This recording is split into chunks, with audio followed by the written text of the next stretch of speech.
I'm Cynthia James, and this network is about changing lives one woman at a time.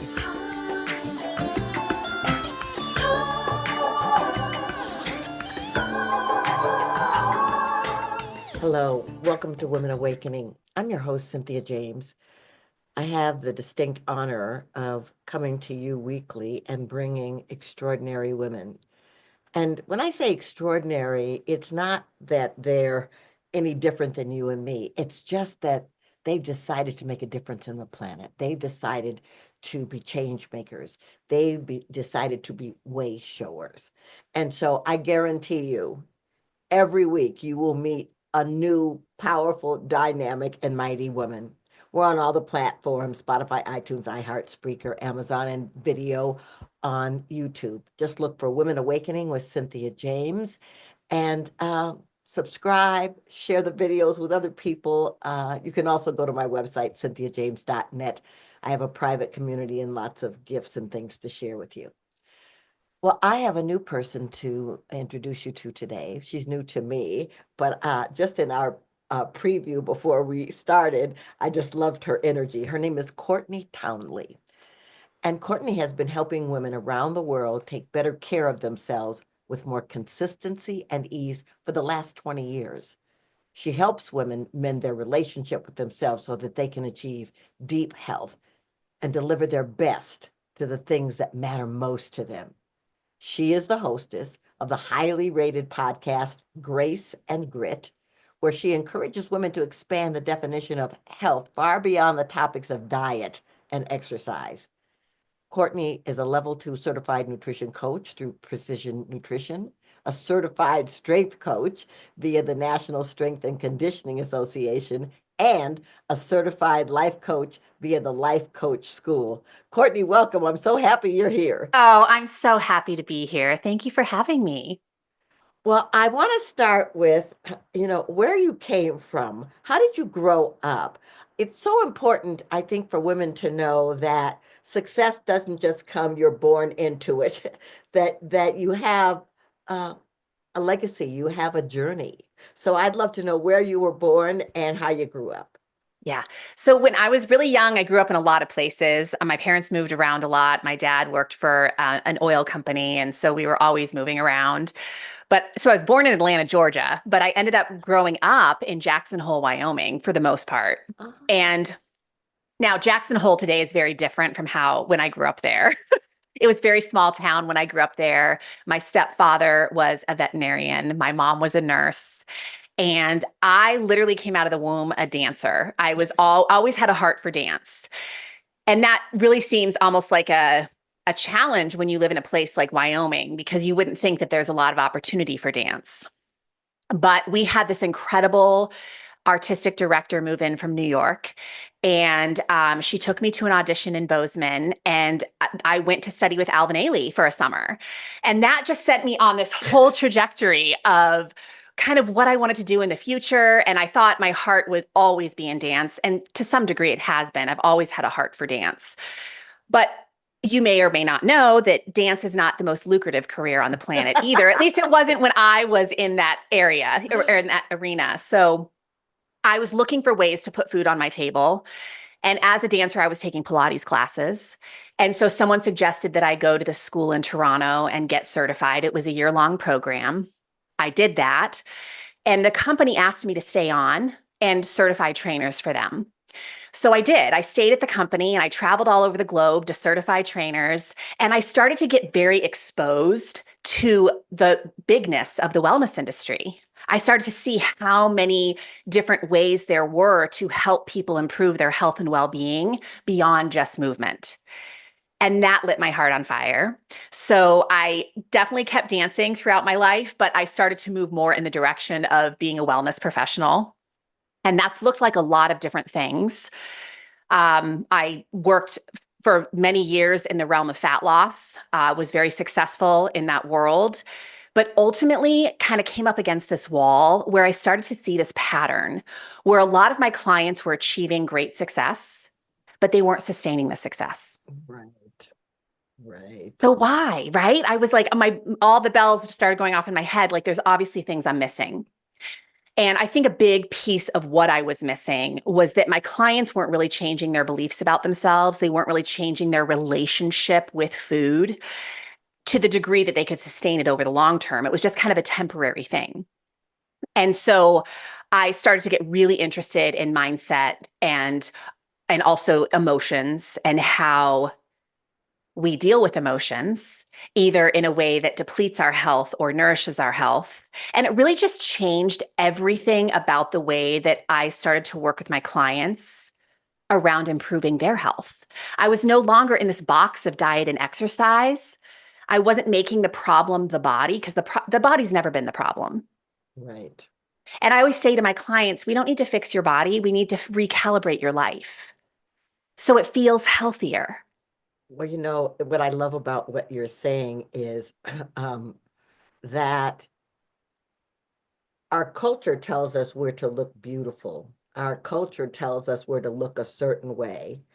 And then there, of course, there's a whole way of doing that. There's some diet, there's some outfit, there, you know what I mean? And Yes. and women are also enculturated to take care of other people first. Right. And so when you don't take care of yourself, you get depleted. And so what I love dance too. I think movement is medicine. But I really want to talk about what did you do to shift Mhm. to deal more with mindset with women? Yeah. I mean, it really felt like a huge risk in my career because I was really successful as a trainer. I was very successful as a nutrition coach. But I also felt like to only be having those conversations, I was losing integrity with myself because it's not what I believed. I didn't believe that just helping someone to eat better and move their body more was the answer to what I call deep health. You said that in the intro. And deep health is waking up every day and liking who we are and what we do and why we do what we do. And so I really just took the risk of starting to open up that conversation with a lot of people who had hired me to help them with diet and exercise. I just started to like pollinate some curiosity into those conversations. Like, what if? What if your beliefs are part of the challenge here?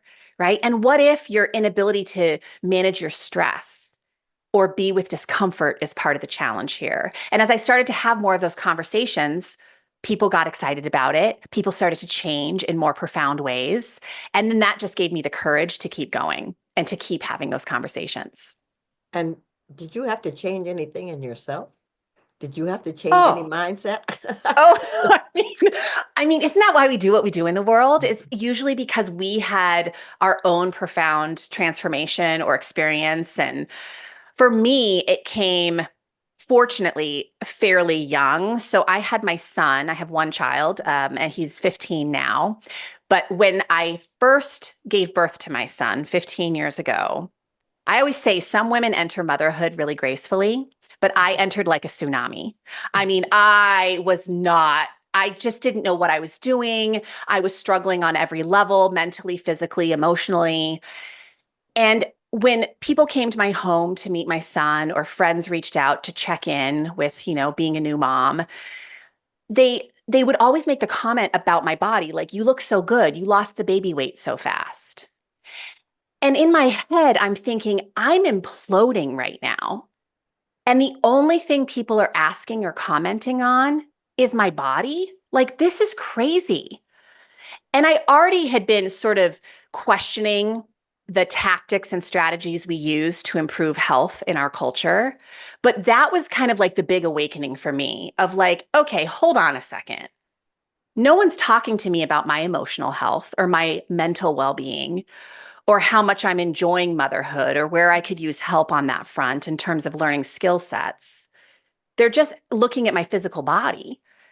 And so that really disheartened me. And I think simultaneously at that time, most of my clientele has always been midlife women who are kind of going through their own tsunami of sorts, right? With the whole transition into perimenopause and menopause. There's so much going on with our hormones. There's so much opportunity for stress at midlife.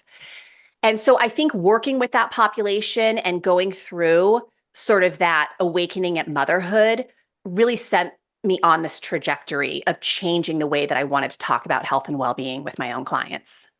Yeah. Well, you know, this aging thing is not for the faint of heart. And there's nobody telling us how to do it. We just sort of get dropped into it, and it's like, oh, wow, now what? So I want to know, here you are, you're this new mom, and you're discovering that you needed to shift some things. How did you manage, Yeah. you know, being the new mom, having a family, having your clients, and be in transition yourself? Yeah. I will tell you a lot of help. I mean, I think that was a period of my life where I realized I can't do this by myself. And so I started to lean on the people around me, like my husband, my family, my friends. But I also started to seek out professionals who could also be, like you say, the wayfinders or is that what you say? The Way wayfinders? showers. The way showers. I love that so much.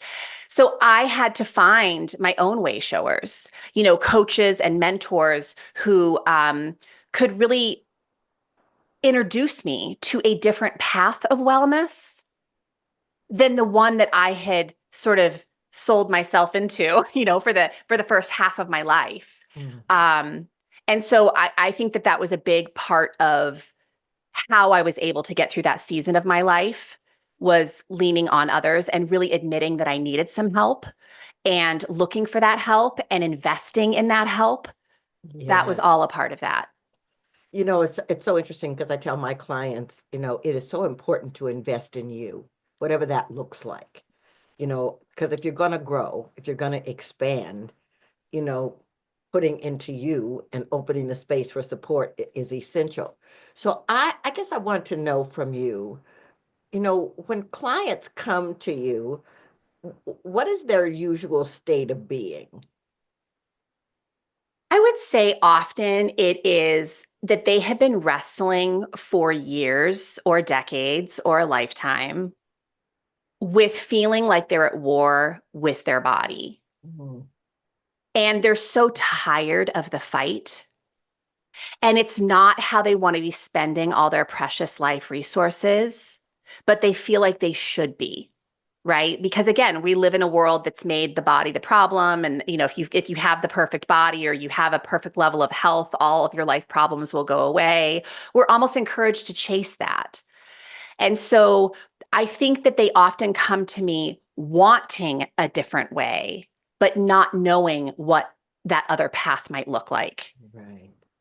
And I also would say that most of my clients come with a lot of integrity pain. And what I mean by that is, so integrity pain, I always say, is the very real physical, emotional, and mental pain that comes from living in a way that's misaligned with how you want to be living.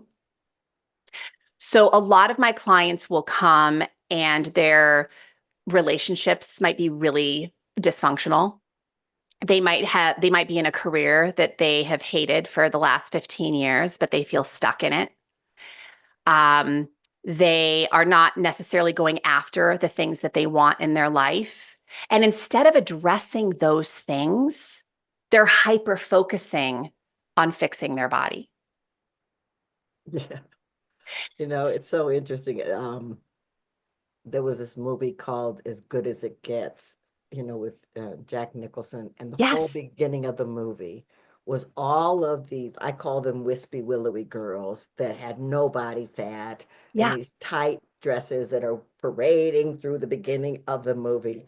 And I thought, oh my goodness, who really can look like that unless they're starving themselves? And how healthy is it? Yeah. So when you're working with people, how do you get them to claim Yeah. that they're in the perfect place for them? Yeah. Well, I think it's a few things. The first thing I think I really try to encourage them to accept and recognize is that being human is being a perfect, wonderful, amazing thing right now, and also simultaneously being a work in progress. We get to be both Yes. things, Yes. right? But we have such a hard time honoring the awesomeness of what we are right now. And that feels terrible when we don't honor that. And when we feel terrible, what do? We eat things to make us feel better. We drink things to make us feel better. We buy things we don't need to make us feel better, right? And so we start to engage with a lot of behavior that actually costs us our health and well-being. And so I often will just challenge a client to first accept that. And then we start to just really carve a pathway for where they currently are and how they got here, right? So, what are the awesome things about where you are right now? And what are the things that you want to renovate? I always use the word renovation Great. because I feel like midlife really is a renovation too, right? It's like we get to this point in our life and we look around and we see some things we're so proud of, we worked so hard for. And we also see some things where we're like, that needs to go. I don't really like that piece of art anymore. I don't like this. This relationship's not really serving me in the way that it once did. And so that renovation work requires looking at what we want to keep, but also what we want to start shifting and what is going to be required of us to start making those shifts. And we can't do it all overnight. That's a big mistake that we make. We try to make great big changes really fast. And then we wonder why we're in a full face plant a week or two later. It's no Right. mystery. So we have to be reasonable in our expectation. Susan David, who's a psychologist who wrote the book Emotional Agility, she talks about the state of whelm and how your state of whelm is the place between being overwhelmed and underwhelmed. Mhm. It's the place where we feel challenged, but not too challenged, but not under challenged. And that's the place that I try to find for help my clients navigate to start doing that renovation work. How can we start leaning into that work without overwhelming our brains? Yeah. Well, so can we talk about gender? Can Yeah. we talk about the challenge for so many women is wanting to have a relationship, wanting to have deeper intimacy in the relationship they already have, Yes. wanting to be attractive to a partner and feeling like they have to fix themselves in Mhm. order to get what they want. Mhm. For me, I think it's more of an exercise in learning how to love themselves, which is, I know, a huge ask. Like some women hear that and they're like, whoa, like loving myself feels so far away. And so I just would challenge them to start questioning what might just self-respect look like. Let's start there. Mm, Self-respect is an easier entry than self-love. yeah.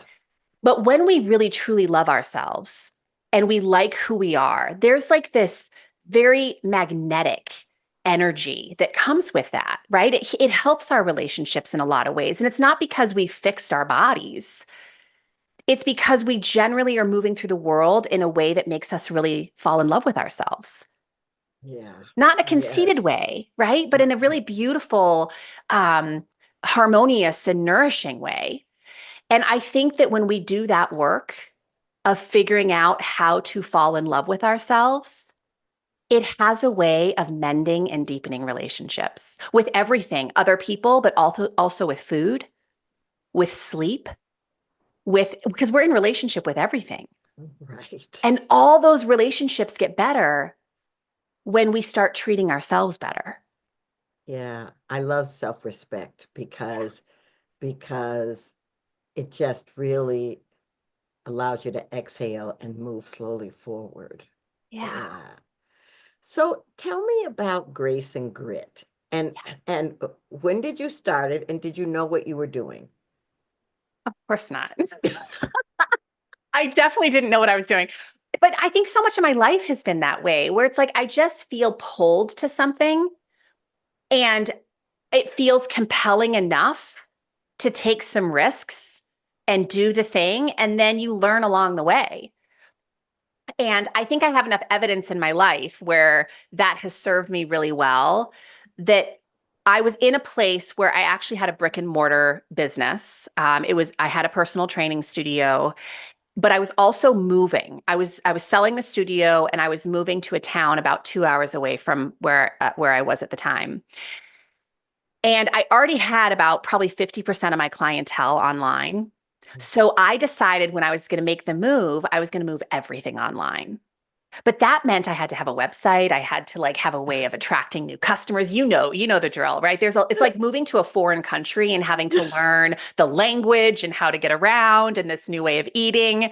It was a lot, but it was also really exciting. And the grace and grit really came from I feel like that is the work that I help clients do is to find their sweet spot between the two. Because life is not either or, it's not grace or grit. We need both. They're Right. companions. They make life amazing. But I've seen women, lots of women, use grit to the point of self-destruction because they lack grace with themselves. And I have seen women use grace to the point of almost not leaning into anything difficult, right? They almost use it as rationalization for not having to get uncomfortable. And so either one of those things on their own, I think can be depleting and unhealthy. But when we marry the two, really beautiful things are born of that. And so, as a dancer and also someone who has so much respect for strength training and that level of movement, grace and grit is there too. It's from my movement background, but it's also it ties so beautifully really into the work that I teach today. Well, I love what you're saying. And when you said Alvin Ailey, I mean, the work that I've witnessed when I've seen the events Yeah. is that there is this grace and there is this beauty, but there is this power and there is this movement and grace and challenging the strength of the system, the body. And I have seen so many dancers in the world over my lifetime, but there's something about the Ailey dancers that I think exude that in such a potent way. And so yes, I think you're so right. Like there's such a beautiful example of that in physical form. Yeah, so how long have you been doing the podcast? 10 years. Wow. I Okay. know. I started in 2013. So just a little over I guess a little over 10 years now. Um, and man, if I knew now, if looking back, if I had known what it takes to build a podcast, I never would have started. And I think this is why uncertainty exists. We don't get to Yes. know the whole pathway ahead of time because if we did, it would terrify us. And we would just see so much work ahead, we would just, kind of retreat. So it's a Well, gift isn't that I that the didn't know. same for children? If we knew, A if we, 100%. 100%. Yes. yeah, well, but I love that you did it. And I love that you just said that because ladies who are listening here, what I want you to know is curiosity is an opener. And the curiosity to go, well, what if I did this? I don't have to know how. All I have to do is take one step at a time towards the manifestation of that vision. And then it's like breadcrumbs. The next step gets revealed, and the next step gets revealed. And that's how it flows. And once you get there, you can look back and see how you did it, but you don't get the privilege of knowing all of that ahead of time. And the curiosity piece, I love that you brought that up because I always remind my clients look, you can be judgmental or you can be curious, but you cannot be both things simultaneously. So, which is it going to be? The judgment's just going to shut you down, but Right. the curiosity kind of pulls you into it, right? Curiosity just has a way of doing that. 100%. And there's so many ways in which curiosity can guide you. You start getting, oh, there's not just one doorway here. There's different pathways. It's so true. It's so true.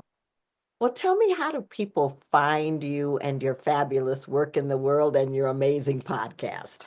Yeah. So the podcast is Grace and Grit. You can find it on all the channels, the Spotify and Apple and all the places. But my website's a really easy place to navigate from. So graceandgrit.com, very easy to remember. And yeah, all the places that someone would want to navigate to can be found from that place. Well, ladies, I really encourage you to go and see what she's offering because you can tell just by this conversation the level of passion that lives within Courtney.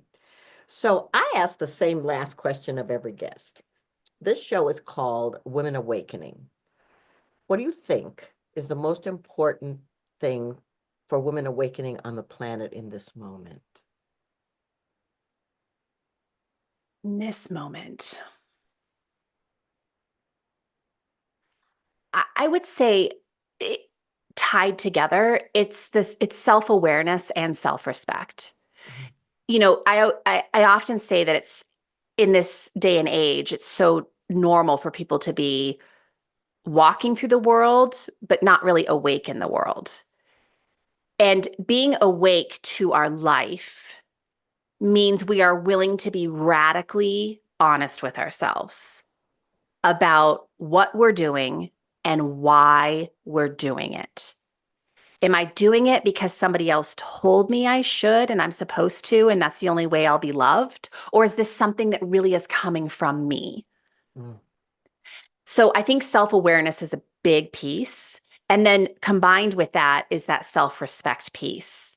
Can you respect yourself enough to honor the work that you know needs to be done to be your most expressed and authentic self? And that takes courage. You might need a little extra help to do that. I certainly did. And I've needed it throughout my life, and I'll continue to need it in different ways. But what a tragedy to have the existence of you, this expression that will never exist again, right? Not this, your gifts and your way of being and your character, that combination is never going to exist again. And for it to not be fully expressed, that's a tragedy for all of us. Mm. And I think we have to be self-aware and respectful of ourselves enough to step into that work. Courtney, it's so beautiful you said that. Couldn't have said it better. I want to thank you for being here, for bringing your authenticity and your heart and your passion to this work for women. We need you, and I'm grateful that we've had the opportunity to be together. Me too. Thank you so much for making the time. All right, ladies, I end this show the same way, same message, different words. I loved what Courtney said. There's nobody else like you. There will never be another you. And you have a unique abilities that only you can deliver.